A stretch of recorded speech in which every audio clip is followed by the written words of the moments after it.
100 വർഷം പഴക്കമുള്ള ഒരു ബംഗ്ലാവ്, ആരും ഉപയോഗിക്കാത്തത് കൊണ്ട് തന്നെ അത്യാവശ്യം വൃത്തികേടായി കിടക്കുന്ന ഒരു ബംഗ്ലാവ് കൂടിയാണ്.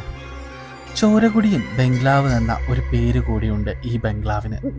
അർദ്ധരാത്രി അവിടെ ഒരു സ്ത്രീയുടെ നിലവിളിയും ഒരു കുഞ്ഞ് കരയുന്നതും ആ സമയം ഒരമ്മ താരാട്ട് പാടുന്നതും കേൾക്കാറുണ്ടെന്നും ഒരു തമിഴ് ബ്രാഹ്മൺ സ്ത്രീയുടെ ആത്മാവ് അവിടെ ഉണ്ടെന്നും അവരെ പാട്ടിയമ്മ എന്നും വിളിക്കാറുണ്ടായിരുന്നു എന്നാണ് പ്രദേശവാസികൾ പറയുന്നത്.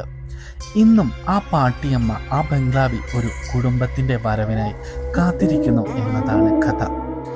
കുറെ എതിർപ്പുകൾ അവഗണിച്ച് അങ്ങനെ ഒരു ഫോട്ടോഗ്രാഫർ ആ ബംഗ്ലാവിനെ കുറിച്ച് ഒരു ഡോക്യുമെന്ററി ചെയ്യാൻ എത്തി. ആയുഷ് എന്നായിരുന്നു അവന്റെ പേര്. ക്യാമറയും മറ്റു വസ്തുക്കളും എടുത്ത് ആയുഷ് ആ ബംഗ്ലാവിന് അകത്തേക്ക് കയറി. അകത്ത് ആരുമില്ലെന്ന് അവൻ ഉറപ്പിച്ചു. പതിയെ മുന്നിൽ കണ്ട ഭീമനായ കോണിപ്പടികൾ കയറി മുകളിലെത്തി. പെട്ടെന്നാണ് താഴെ നിന്നും ആരോ ഒരു താരാട്ട് പാടും പോലെ അവന് കേട്ടത്. മുകളിൽ നിന്നും നോക്കിയ അവൻ കണ്ടത് ഒരു സ്ത്രീ പുതു പട്ടുസാരിയൊക്കെ ഉടുത്ത് തന്നെ നോക്കുന്നതായിരുന്നു. ക്യാമറയിൽ പകർത്താൻ ഒരുങ്ങുമ്പോഴേക്കും ആ രൂപം അവന് മുന്നിൽ മറഞ്ഞു പോയിരുന്നു.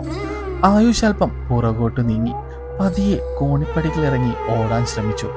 എന്നാൽ അവന് മുന്നിൽ എന്നേക്കുമായി ആ ബംഗ്ലാവിന്റെ വാതിൽ അടഞ്ഞു കഴിഞ്ഞിരുന്നു. എന്നും ഒരാളുടെ വരവിനായി ആ ബംഗ്ലാവിൽ പാട്ടിയമ്മ ഇന്നും കാത്തിരിക്കുന്നു എന്നാണ് പ്രദേശവാസികൾ ഇന്നും വിശ്വസിക്കുന്നത്.